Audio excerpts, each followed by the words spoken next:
Well, hello everyone. My name is Passek, the FlyFish Fanatic, and welcome to my tying bench. Today we'll be tying again, a slightly older pattern. It's the Cary, Cary Special.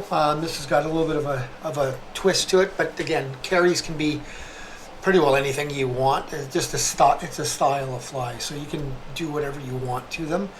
This one here is Carys are attractor patterns and they're searching pattern, but I found these work very well. This is, I'll show you guys. So that's what's in that's the hook we're going to be using, but the pattern we're going to tie today is this guy right here. Maybe I can grab it by the back end. There you go. Okay, that's the pattern we're going to tie today. Really good little pattern. When this gets wet, this flows really nicely, and the sparkle comes through nice, and the green comes through nice. So in the vise today, we have a Hends BL724 in a size 10. We'll be using a little bit of ringneck spay in black. We'll be using a little bit of hairline peacock. I really like this hairline peacock for this because if you take a look at these feathers, you see that green hue shine that it's got. They're black, but they got that green, and so does this, right? This ice dove has got that green. Another one that I use is this one here, is the Semperfli ice dubbing in black. But I really like how this hairline ice dub goes with this pattern. So, and I'll be using some Semperfli classic waxed in an 8/0. So, start your thread as normal. Put down a nice base layer so your tail feathers don't spin on you or fall out. Nice base layer all the way back, all the way forward again, leaving a good space at the front for where we're going to be putting our hackle. So about there, give or take. Cut off your waist. So then I'm going to take a piece of ringneck spay. This one is really long and kind of gnarly, so I'm going to use this one because I won't use this one for anything else. So what I'm going to do is I'm actually going to take this and I'm just going to leave it on the feather, and I'm just going to roughly figure out how long of a tail I want. About there. So I'm just going to tie this in right there. I'm just going to tie the whole feather in as it sits. Just double check my length. Yeah, that'll be good. So now I'm just going to open wrap all the way back. All the way back. I'm going to take this junk, cut it off.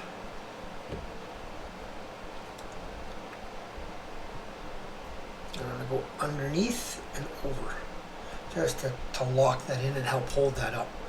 Now I'm just going to go back and clean this up a bit. Make sure this is all tied down. Again, you're not going to see any of this because they're all going to be dubbed, but you want to make sure this is tied down nice, right? So I'm going to stop about there. For the rib, I'm going to be using some Semperfli Floss in the chartreuse.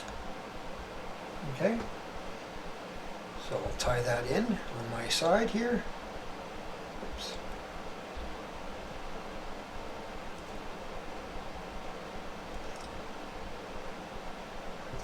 Back so it's out of the eye.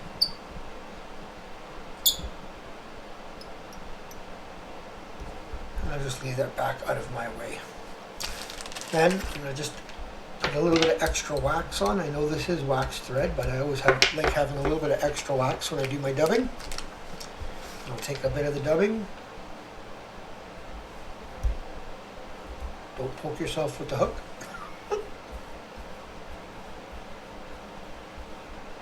Just want to make sure that's on well. Okay.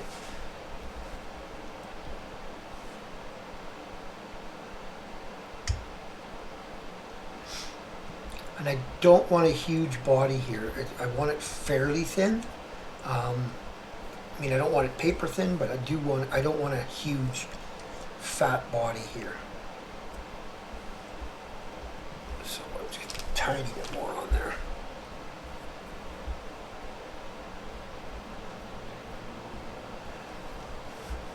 I like having these a little on the more on the streamlined side. Like I said, it kind of can represent a dragonfly, it can represent a damselfly, a leech, and I think that's what they take it for the most, is a leech. So I like having a fairly thin profile.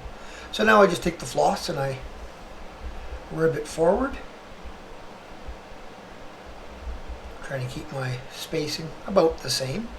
Then I'll bring this to the front here and I'll lock it in 3 times, and then 3 times in front at least. Take my scissors, cut that off. Now at this point, if you want, you could just give it a little bit of a brush out, just a little, just to pull some of that material out, make it look a little bit buggier. You don't have to. I do sometimes. Now I'm going to just prepare this feather, the ringneck pheasant hackle. I'll use this other one. That one is kind of busted. So I'm just going to get rid of all the fluff on the bottom.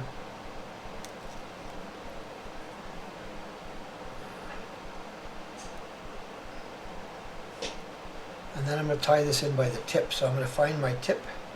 I'm going to stroke everything back. I'm going to find my tip section here. So there's my tip. I'm just going to cut it into a little triangle.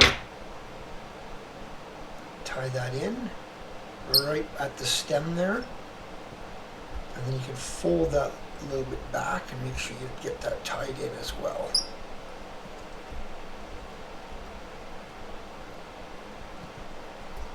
Okay.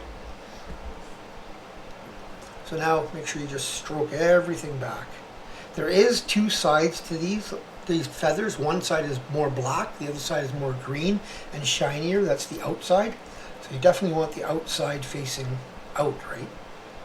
So I'm just going to stroke all these back and wrap. Make sure you just stroke them back every time you come around.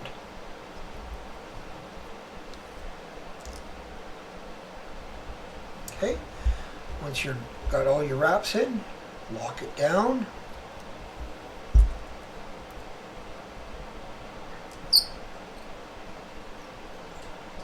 Build a small head.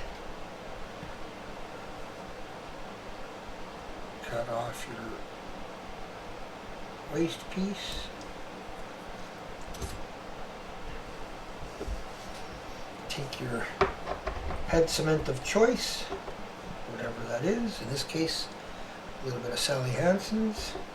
Put it on my thread.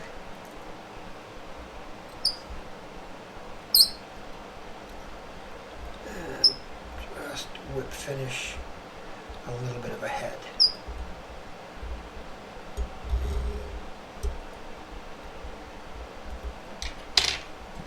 And that